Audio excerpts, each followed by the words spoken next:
함께 나눌 하나님 말씀은 마태복음 15장 1절에서 9절 말씀입니다. 네, 우리 다 함께 한 목소리로 봉독하겠습니다.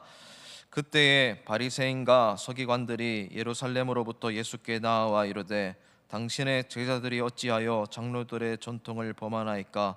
떡 먹을 때에 손을 씻지 아니하나이다. 대답하여 이르시되 너희는 어찌하여 너희의 전통으로 하나님의 계명을 범하느냐? 하나님이 이르셨으되 내 부모를 공경하라 하시고 또 아버지나 어머니를 비방하는 자는 반드시 죽임을 당하리라 하셨거늘 너희는 이르되 누구든지 아버지에게나 어머니에게 말하기를 내가 드려 유익하게 할 것이 하나님께 드림이 되었다고 하기만 하면 그 부모를 공경할 것이 없다 하여 너희의 전통으로 하나님의 말씀을 폐하는도다. 외식하는 자들아, 이사야가 너희에게 관하여 잘 예언하였도다. 일렀으되 이 백성이 입술로는 나를 공경하되 마음은 내게서 멀도다. 사람의 계명으로 교훈을 삼아 가르치니 나를 헛되이 경배하는도다 하였느니라 하시고. 아멘. 이제 사람이 신앙생활 연수가 오래되다 보면 외식하는 행위들이 쌓이게 됩니다. 이 외식하는 행위라는 것은 거칠애로 하는 것, 입술로 겉으로만 하는 포장지만 멀쩡한 것을 말하는 것입니다. 오늘 본문에도 그런 장면들이 예수님과 충돌을 일으키고 있습니다. 예수님은 대부분의 사역의 일정들을 북쪽 지역 갈릴리 지역에서 대부분 보내셨습니다. 거기서 많은 말씀을 하시고 또 많은 병자들을 고치셨습니다. 그 소문이 이 남쪽에 있는 수도 예루살렘에까지 그리고 종교 지도자들 귀에도 들어갔습니다. 그래서 지금 종교 지도자들이 진상을 조사하기 위해서 예수님이 어떤 사람인가 보고자 하여 예수님께 다가오는 장면입니다. 그래서 오늘 보면 1절에 보시면 바리새인과 서기관들이 예루살렘으로부터 예수께 나와 이르되라고 말을 하고 있는 것입니다. 근데 목적은 조사를 위한 것이 아니라 흠집을 잡아내기 위해서 왔다라는 것입니다. 얼마나 치밀하게 잘 꼼꼼하게 흠집을 잡으려고 했는지 제자들이 어떻게 하는지까지 지금 다 보고 그걸 가지고 꼬투리를 잡고 있는 것입니다. 그래서 2절 말씀에 보면 예수님의 제자들이 장로들의 전통을 범한다라고 하고 있습니다. 먹을 때에 손을 씻지 않았다라는 흠집입니다. 여기서 장로들의 전통이라는 말은 오래전부터 내려오는 조상들로부터 내려오는 규칙을 말하는 것입니다. 이게 어떻게 생겨나느냐면 율법이 있는데 이 율법을 해석하면서 이 율법을 잘 지키기 위해서 만들어낸 규칙들이 있습니다. 그런 거칠애로 하는 규칙들 중에 하나를 이제 제자들이 범하게 된 겁니다. 이제 손을 씻는 것은 원래 구약 시대 때 제사장들이 이 제물을 제단에 가지고 가기 전에 이 성전에 보면 물두멍 그리고 바다라는 큰 대야가 있었는데 거기서 자신들을 정결하게 하고 하나님께 나아가는 그런 예식 순서가 있었습니다. 그래서 하나님께 예배드릴 때 하나님께 나아갈 때는 반드시 몸과 마음이 정결함을 유지한 채 나아가야 된다라는 의미로 그런 절차들을 만들어 놓았는데 이게 이제 이방 나라에 점령을 당하고 바벨론이나 아수르의 포로로 잡혀가게 되면서 성전의 예배가 무너지게 되고 삶 속으로 이게 들어오게 됩니다. 그래서 자신의 민족의 전통과 혈통을 지키기 위해서 순수함을 지키기 위해서 우리들은 이제 제사장들의 교훈을 삼아서 삶 속에서 우리를 정결하게 해야 된다라고 하면서 실제로 밖에 나갔다가 출입했다가 집에 돌아오게 되면 혹은 무엇인가 하기 전에 반드시 손을 씻어야 된다는 이 전통들이 내려오게 되어 있었던 겁니다. 왜냐하면 외출했다가 들어오게 되면 언제 이방인들에게 접촉이 일어났을 수도 있거든요. 그래서 부정함이 옮겨왔다라고 해서 그 부정함을 씻어내는 행위로 집에 들어올 때 손을 씻고 또 때로는 발도 씻고 그런 전통과 규칙들이 유대 사회에 내려오고 있었습니다. 그리고 유대인들은 종교 지도자들은 그 점을 굉장히 강조를 해왔습니다. 정결해야 하기 때문입니다. 거룩하게 살아가야 되기 때문입니다. 그런데 이게 어느 순간 진짜 본질을 잃어버리게 되고 비본질적인 이 행위의 형식에 집중하게 되어 있었던 겁니다. 여러분, 외식이라는 것이 무엇입니까? 외식은 겉으로만 행동하는 것을 말하는 것이 아닙니다. 주님이 지적하는 외식적인 행위는 그 행위를 통해서 사람을 아프게 하고 사람의 마음을 다치게 하는 그 잘못된 신앙 행태를 가리키고 있는 겁니다. 손을 씻는 것 너무 좋습니다. 그런데 손을 씻는 것을 통해서 나를 정결하게 하고 나의 순수함을 유지하는 데 집중해야 되는데, 손을 씻지 않는 다른 사람들을 지적하는 그 행위를 주님이 지금 지적하고 질책하고 있다라는 사실입니다.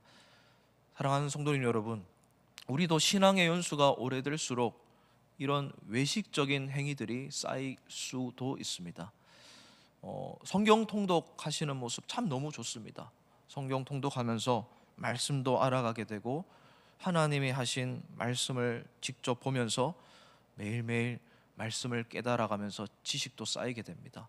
너무 좋은 것인데, 그런데 이런 성경 통독도 너무 오래 하다 보면 다른 사람이 성경 통독하는가 안 하는가 이걸 보게 되어 있어요. 그런 것들이 있다면 우리는 당장 내가 성경 통독하는 것을 멈추는 것이 훨씬 낫습니다. 기도할 때도 마찬가지입니다.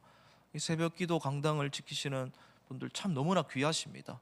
새벽 기도에 나와서 이 나라를 위해서 기도하고 우리 가정을 위해서 기도하고 교회를 위해서 기도하고 너무나 잘하시는 것입니다. 그런데 새벽 기도하면서 다른 사람은 오늘 안 왔네, 저분은 중직자인데 새벽 기도 안 오네, 이렇게 자꾸 다른 사람들한테 이 판단의 기준을 삼게 되면 그 새벽 기도하는 것이 소용없다라는 것입니다.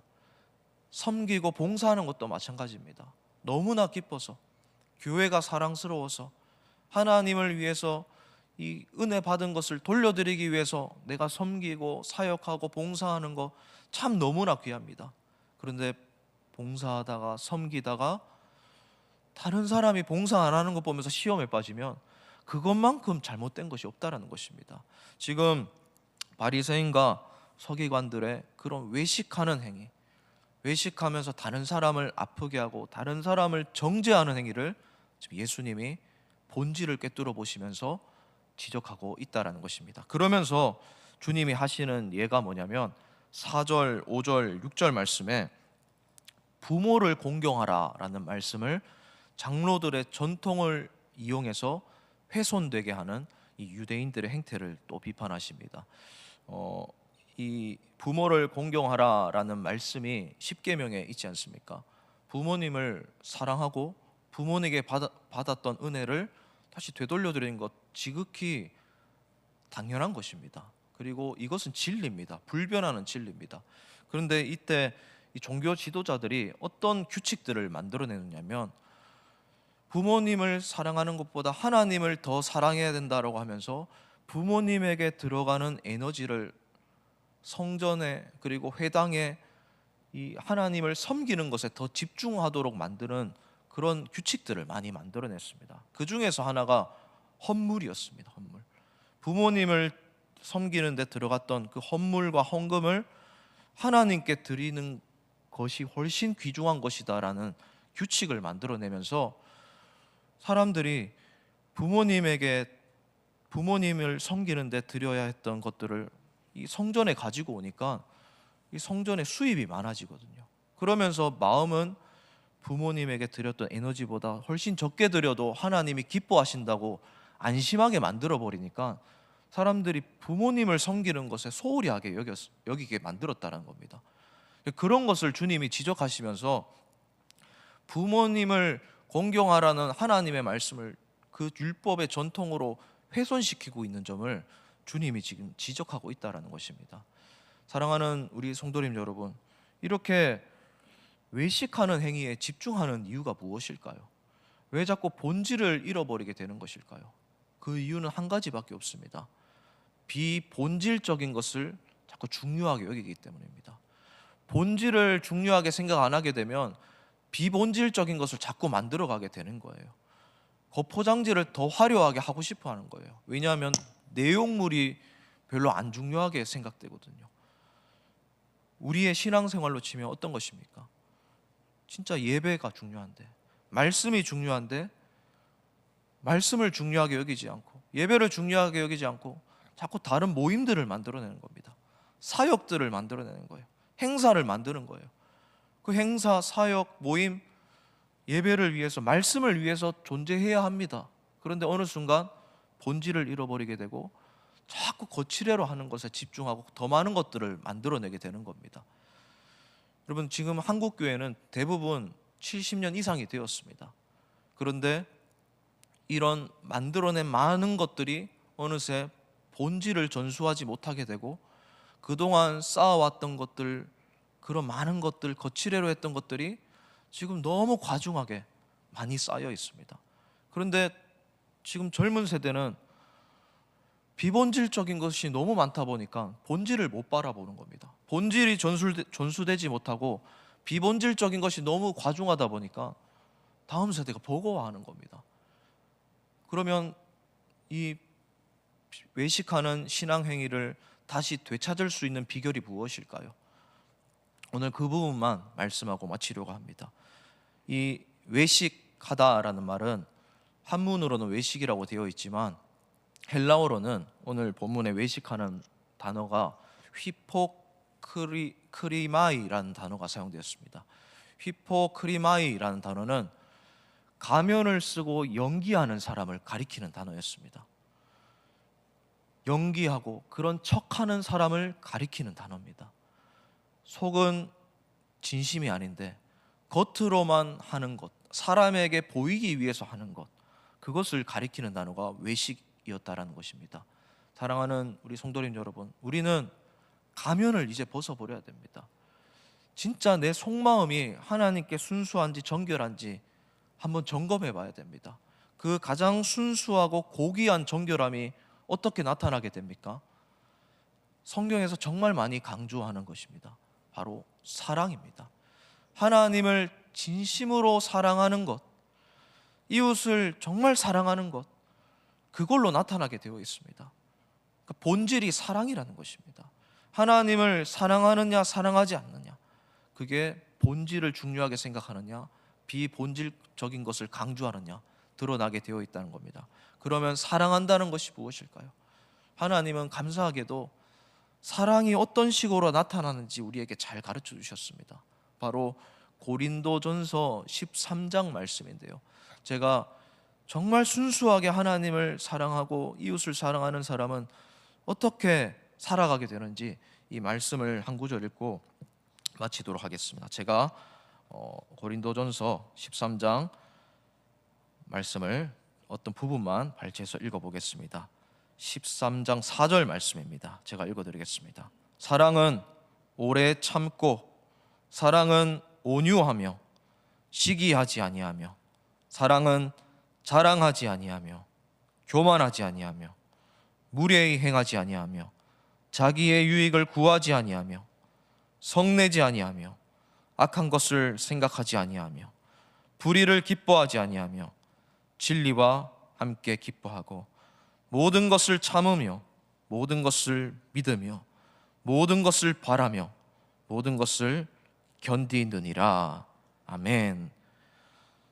정결하고 순수하고 진심으로 하나님을 사랑하는 사람은요, 오래 참습니다. 온유합니다. 절대 시기하지 않습니다. 자기를 드러내고 자랑하지 않습니다. 사람들에게 무례하게 행하지 않습니다. 경솔하지 않는다는 겁니다. 그리고 내 유익을 구하지 않습니다. 함부로 썩내지 않습니다. 모든 것을 참습니다. 불의한 것을 기뻐하지 않습니다. 그리고 모든 것을 견뎌냅니다. 사랑하는 우리 세관교회 성도님 여러분, 이 순수하고 고귀한 진심 회복하셔서 우리 하나님을 진심으로 사랑하며 외식하지 않고 정결하고 순수하게 끝까지 남은 여생 하나님만 진심으로 사랑하고 살아가는 우리 성도님들 되시기를 주님의 이름으로 진심으로 축복을 드립니다. 이 시간 오늘 말씀 생각하면서 우리 함께 기도합시다. 외식하지 않고 정결하고 거룩하게 살아가게 하여 주시옵소서. 그리고 나머지 기도 제목들 가지고 함께 기도하고 개인적인 기도 제목 가지고 기도하고 돌아가시겠습니다.